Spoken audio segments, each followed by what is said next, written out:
Ang kagandahan lang dito sa Bicol, guys, yung mga tao, guys, hindi sila namumblema sa tubig, guys.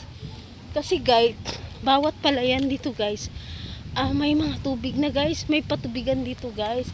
Yung patubig na yun, guys, galing siya doon, guys, oh, sa bundok na yun, guys. Nakikita nyo yun, guys. Doon, guys, sa Maymayon Volcano, guys. Doon sa Burabod na yun, guys. Doon ang gagaling yung tubig. Sa Mayon Volcano, sa taas ng bundok, guys. And guys, oh, kaya ang swerte ng mga tao dito sa Bicol, guys. Hindi kagaya sa iba, guys, na yung iba nga, guys, namumblema sila, guys, kasi nga walang tubigan yung palayan nila, guys. Diba, guys? Alam naman natin yun, guys, na yun talaga ang pinaproblema ng iba, guys. Kaya tignan nyo, guys, oh, bawat palayan dito, guys, may tubig na siya, guys. Yung Burabod na yun, guys, galing doon, guys, sa bundok na yun, guys. Kung makikita nyo, guys, kung saan banda yung Mayon Volcano. Guys, ayun, guys, oh.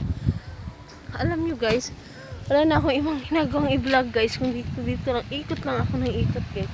Wala na ako ibang i-vlog, guys, dito lang din, guys, sa kabundukan ng Kabikulan. Mamaya, guys, samahan nyo ako, guys.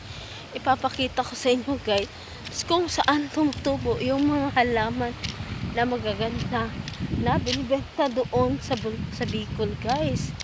Ayan yung mga ginagawa ng mga tao dito, guys. Ang sisipag, guys. O, tignan nyo si nanay, guys. May dala ng halaman, guys. Diba, guys? Ang sisipag ng mga tao dito, guys. Ay! Kaya pag nasa probinsya ka, guys, mabubuhay ka talaga, guys. Basta huwag ka lang patamad-tamad, guys. Tignan nyo. So,